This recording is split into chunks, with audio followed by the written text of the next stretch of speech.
Thank you. Good luck on your match when it comes. I wish you the very best of luck. At this point, Eterna?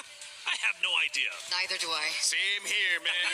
50-50 all the way. We're here for the ride. You know, we're just gonna enjoy ourselves as fans. That's right. Because here's the thing, I really feel like we gotta expect the unexpected. We cannot count the chickens before they hatch. Exactly. And what I do want to say here right now is I think this has got to be the closest grand finals that we've had in a while, especially for MWI. So 100%. Yeah. everyone else is getting to the same level, Yeah, and I love it. Because last year was a 3-0. The year before that was also a 3-0. Yeah. So, yeah, we haven't had a 2-2 or even a map 1 from one of the other rosters. It's always been a complete blowout. So this is the most competitive year, which, again, goes back to the communities getting involved, the scene getting better. The ladies are improving each and every year, and I'm here for it. As we go into the pick and bans, this is a serious map. And the reason why, we're tied up 2-2. This is a best of 7. You need to win 4 out of the 7 to be a champion. Whoever wins this next map is going to be on match point, series point, championship point, LaFell. I mean, like, it's insane, Taylor. I gotta say, you gotta get me a longer chair because I'm already at the edge of my seat. I feel like I need more room here. We'll get you 2. Eve as the first pick here, which I really respect because, again, the first pick, Eve, definitely the best mage right now with range, with damage, with control. She does everything plus more.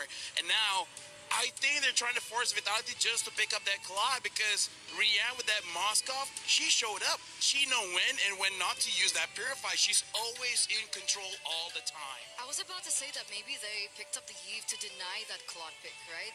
Put them in a position where they're like, hey, this is a situation where I pick one for another setup to the Claude.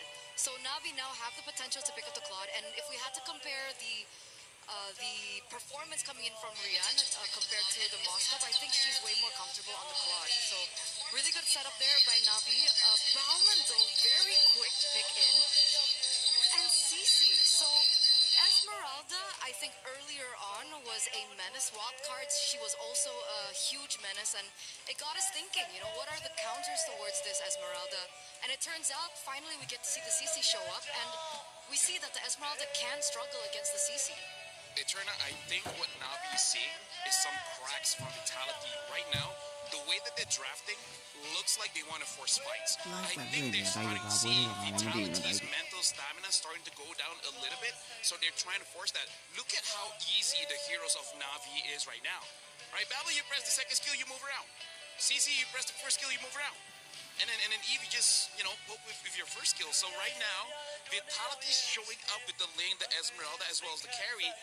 I gotta say, it's not the hardest hero or hardest draft to use, but I feel like Na'Vi, they're self-aware that they might have some fatigue, and they're trying to force that onto Vitality. This is, I would say, a very good read by King Salman. So what you're saying, force the fatigue, a.k.a. speed things up, keep getting in their face, keep getting aggressive? Perfectly. That's perfectly described, yeah. Which is why the Balman comes in clutch here. It's very simple. Neutral objective takes should be easy as well.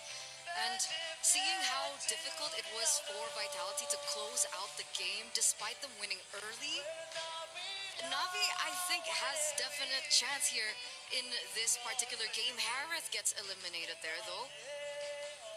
So Claude is still available. Do they want to also take away the Claude? I do have one concern. Vitality feeling the pressure now. Do they turtle up, go with maybe some comfort picks, or maybe slow things down a little bit too much? If you want to slow things down, whatever your mid laner is going to be has to be able to clear the minions long enough. Because I feel like Esmeralda's a front line, great. You have carry for their shred. You already have the Ling to execute whoever is in the back line. Whatever their mid lane is going to be, it should be a pick that helps them turtle up so that eventually if something goes bad, right? Their early game is bad, their mid game is bad. Give enough time for the carry and the Ling and the Esme and it will work out. Because my word here, Eterna, all 3 of Vitality's picks needs farm. They need the items. This is looking like Vitality hoping we go over 20 minutes. But I'm worried if they do that their composition is too short range. Yeah. Because I could see Na'Vi going Beleric here. imagine the dive, right? Ling needs to dive. Carrie needs to be in vicinity. Esme dives as well. If they go for something like the Valentina, which obviously can hold her own, I'm just worried that they're way too short range and their composition can be countered. So going back to yesterday, I remember there was a pick and ban process between two different teams, and you mentioned this is either going to be a 9-minute round or a 30-minute round. Is this one of those cases? 100%. I feel like as long as Vitality doesn't pick up something like the Selena, we should be okay. Because Selena has horrible wave clear here. And yeah, if they wrong pick a mid laner here, this is 100% gonna end latest at 12 minutes. So what are the options? Honestly, Lilia is not bad because Lilia? yeah, it's short range. It's not like the best option you would want. If you're courageous, you can go for something like a Farsa, because no matter what, you need early burst. You need someone that don't need no items and clears waves. Right now, they only have a few seconds left. Yeah. If they want, just pick up a tank now. Pick up a tank, and they pick up the Minotaur. Okay, so not the best pick at slowing down the game. Let me just say that. Like once Minotaur has Blast of the Oasis +1, they can team fight. That will look great. But right now it doesn't look that great. They have a little bit more leeway, I think, in the early game because of the fact that the Minotaur can go revitalize, so there is a little bit more versatility in the lane. But again, this mid lane is going to be really important. Do they want to pair this Minotaur up with someone that is strong in the back line? Like, do they want to go burst, like something like Gord and so on and so forth? Because if they go Farsa here, I feel like the Farsa is super vulnerable to both the range up against the Heave and as well as the CC that can go into the back line. And now they have to think about the Kalea on top of that as well. So right now it's like, oh, you guys got advantage with heals. Now we also have a heal in the form of Kalea. And this time it's going to be easier for them to catch the Ling, the carry, as well as the Esmeralda. So this is one of those cases, maybe if you pick up the Valentina, it will still be okay, because one of the advantages for the Minotaur is that jump. It does quite a bit of damage, and then Valentina should be able to burst them out. And the important thing is the counter engage setup. Yeah. I do understand that the Gutout is banned here, and Vitality have already forced in the Minotaur. For the Kalea, but I do still see a layer of counter engage setup that can happen if Vivian is patient enough with her Minotaur. And now the Lilia does get picked up. I think because of that Lilia, the draft is still okay for Vitality, but there's a clear sign you gotta wait for like 14 minutes to get your items. There's been many firsts throughout this MWI. Regions excelling more so than they ever have. Players joining the stage and making history. And in this case, for grand finals, we are all tied up 2-2. But the reality is that this map means the world. This map puts either Na'Vi or Vitality on match point, championship point, playing for the trophy, playing for $150,000. It's Na'Vi and Vitality heading into map number 5. Mirko, Gideon, continue to tell the story. Big money is on the line for whichever one of these teams is able to close it out. Initially, I thought maybe we're getting one step closer to that door, but Vitality, unfortunately, they missed and failed, allowing Na'Vi to now sit eye to eye. We get into this game, and Mirko, I mean, the draft of that second half, a little funky here. Yeah, we were talking about it. The Gata Catch ban really looked like it was a setup for the Kalea pick. It would have been great as well, right? I mean, the CC, Valman, those two really very vulnerable to a single target lockdown, especially when you have a carry already. So they picked the Minotaur instead. I am guessing just more on pure neutral objective control. I mean, a lot to be said about it, because like they could have pivoted a couple of times. They could have gotten rid of this Moskov because they already had shown the lane. So this is why I think that second half, that first half was okay, but that second half was a little strange. But now that we're already in this, notice that lane already taking marksman emblems, fighter emblems traditionally for that battle monk. But on that bottom side, both fighter emblems, they do not want to give up this space often. And even Rian, this is still a tough matchup despite having making sure that she has the master assassin. Even Esmeralda pick, you know, we already saw the CC picking it into the CC. Now you really see why she had to go Vitality and Festival of Blood for the emblem choices really just needs to survive in the lane. Chell, though, doing as Chell does so far in the series, bullying Rian, but this time around, Rian's got the flying clouds, and she can get back up to lane very quickly. Currently -1 in the minions as of yet. Hopefully she's able to pick up the rest of it, and Chell's going to zone her out as much as they can. Down by bot side, though, nothing much is going to happen. Fumiko definitely 100% understands that this is not a winning matchup, but also just not giving the stacks on over. Don't let Ayanami hold on to it for as long as they can. Keishi's already on it here. Vivian doesn't have ultimate just yet. Nobody knows Fury. Mid lane already getting cleared out by most of the teams. Vitality want to go for the fight now. City gets spoke just a bit. They want to go all in on Keishi. Even though knockup as well. Keishi very low. Possibly the counter bound. City is going to let shoes away. Jeff is ablaze now with the red tree. Bibble snatches it. Oh, they're still going to go for a little bit more here. Bibble has plenty of energy. Gets the Fitch poise out of there. Unlucky. Ayanami tried their best. Really tried to hold them down with the curtain call, but the iframe's just a little too good. And it's Vitality who, I thought it was going to be a take by Rian there. No, it's still Chell. That's all too, but at this point, I'm waiting for the time Navi is actually going to be able to kind of break out of this and start attacking that purple buff. For now, City taking a little too much here. One more Void Blast should put her out of her misery, but Ray can't get the distance just yet. A forced recall early on. There you go. Lethal pickup for Keishi. It's all about going in on Keishi, man. And on the Balmond, you're not that tanky. I mean, you are pretty tanky, but when everybody goes on you like that with no retaliation, it gets really tough, and that's why they gotta pick their fights a little bit better. Vidball this time really abusing that red tree that has already been used by Keishi on the lethal to snatch away some picks. Now Ayanami in the bottom lane. They know there's no vengeance. Fumieko gonna dive in as well. Ayanami taken out by Fumieko. Unable to get it. Really nicely played by Vitality as well. Trying to get the critical call down onto 2 targets. Luckily able to create enough distance, separated and scattered before it latched onto anybody else. So really just nicely done by Vitality all the way through from execution to planning. Let's see Navi though. Now this is their turn to take the initiative here. However, they're not making the call fast enough, and Vitality are already in position to actually retaliate if they do commence the dive. They can't let this gold lead steamroll out of control. It was the same case though for Navi earlier in game number 4. It was Vitality who looked like they were running away with the lead, but Navi just stayed cool. It was a big lead for the Ling against the Balmond early on.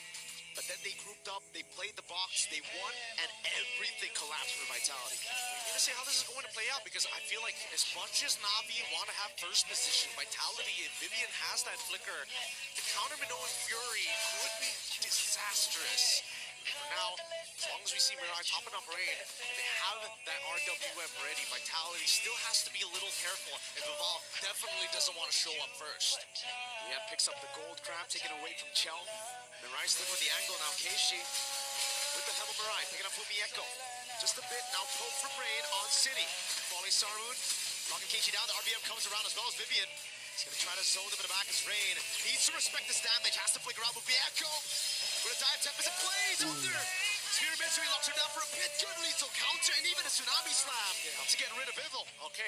Now the war axe is already done onto Keishi's side. All they lost for it was just Vival, which is rather surprising. Rain ended up dying anyways. Mirai should be. Oh, it's getting close. Minute's Fury knocking up 2. Now another knockup on Rian with the reset and Fumieko. Wow. Dancing around, no flicker. Rian gets away. Now the whole team collapsing onto Fumieko. Keishi's right there. No lethal counter, but she's going to spin and spin. Fumiko with it all. Get the healing. Oh, the photo. It was bought right in time. No way. That was nuts. That was a nuts outplay. That is crazy. Keeping not only Fumieko alive, but still maintaining and now commencing a dive underneath the turret. Not Ayanami. You gotta get out of there. That was dirty. What was that timing, my guy? She sat there waiting for it as well. I bet her finger was hovering over the item the entire time. Bro, that was just so unlucky. Hey, you don't get to see that very often. Only here in MWI do these moments actually occur. And it's crazy how much trust Fumieko put on the fact that Vivian could heal.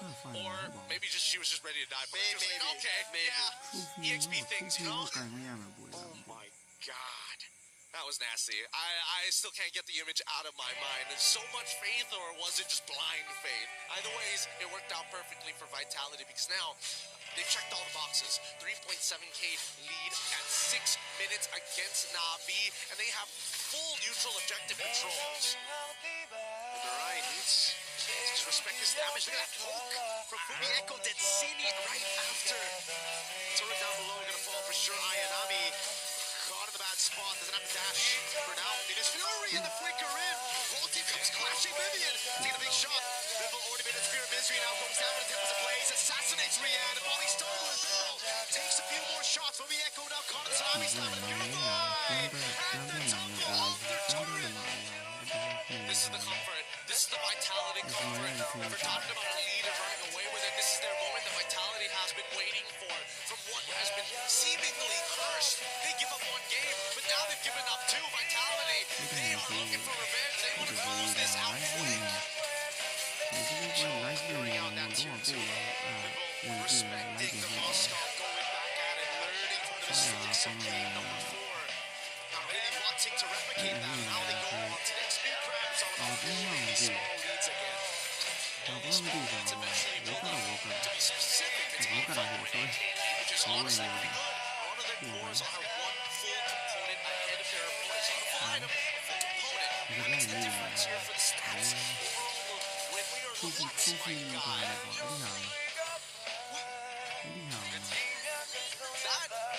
what? Zipper, you know what to do. Whip up the replay on that one. Oh, God, baby. The fight. Was that a flicker? It was a flicker. Burnt out already. Vivian on the Minotaur. Now we know why they went for the Minotaur instead of the Kalea. I'm rather surprised that they got away with it. We say still an opportunity here. We'll get the replay in just a little bit, but it's really unfortunate. I would have imagined the play would have gone down as quickly as they did. Exactly as well. Like wondering, that was just Chell alone, right? There was no one else. Yeah. So I guess we didn't notice it until it was too late, maybe, or maybe Chell's already at 3 items at this point. I mean, it's 7.3k and 27, and no, not even 3. Not even 3 items. It's just Radiant armor just isn't enough. Equipment already. Into the bottom lane they go. Let's take this turret down. Chell. Incoming SOD will be Echo doing a good job zoning right now as they get caught down to the other. Black Tubes comes around for City, and Vivian's right there to provide heals over to the rest of the girls. Tier 2 falling in the bottom lane. Now just one more tier 2. Oh, they actually keep it alive. Vivian's was cleared out. Okay, that's still fine because that means Na'Vi has to commit somebody here to actually deal with the wave if they really want to save it. And in that case, Vitality has time to kind of do other things. And in this case, for Ling, it's going up to that top side for Vitality. Oh, we just saw the retribution come out.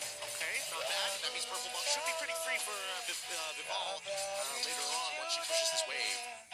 There you go. Wave bot dealt with as well by Ayanami.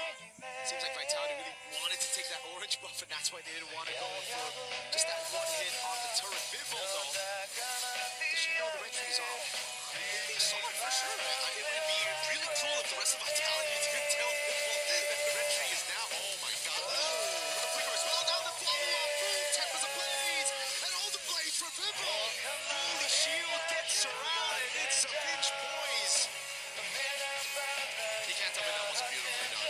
You can't tell me that wasn't beautifully executed. Knowing that even if she took and lost 90% of her HP, once that holy shielding breaks, they go out. I mean, the blood's already in. Oh, it's not for Mieko, but this shouldn't led to anything. I'm just gonna walk out of it. Real quick on the Esmeralda. Walking out of it. Na'Vi still have good clear. We have to talk about that, right? It's Eve and the Moscow. That's a 10,000 gold lead in 10 minutes. It's the GG angle we always talk about. They are getting. Oh, yeah, thank you. Thanks, Zipper. A crazy goal difference like this is really hard to come back from. It's a full item, not just a component anymore. If you're already struggling with dealing with a component, full items are just ridiculous to deal with overall. Look at how fat that lead is for Vival. 3,000 gold lead. I believe that's a BOD. If they want to play it normal, it's a Melfic Roar. But with a 10,000 gold lead, I'd lean more into a BOD. I mean, might as well at this point, right? They just don't have the items for it, and I don't think anybody has dedicated armor items as well. Dude, it's 11,000. Vitality don't want to just beat Na'Vi in this game. They want to beat the clock. Art of the BM on the city. Black Shoe's gonna be used up again. Minus Fury. Knock it up too. Keiji's gonna be very low. Again, Tsunami's down to feel the back lines. But the Echo's gonna be locked down. Under turret. Shut down as well. Yes, Oni Patel stays on to the Crystal 11 minutes. And they take match point. Crazy stuff in Vitality. I have one thing to say. They get the cheer even louder for Team Vitality taking their third map win. That being said though, it's match point, baby. This is all or nothing. The big money is on the line. Na'Vi have got to figure out how exactly they want to play this next draft. The Golden Hornets are chill.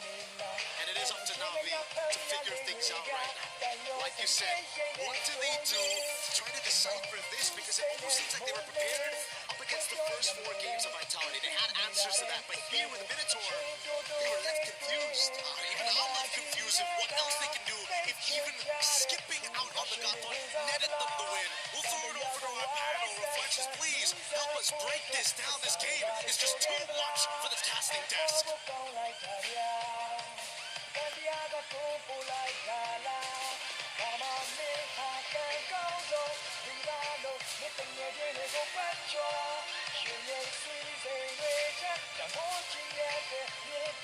Yeah.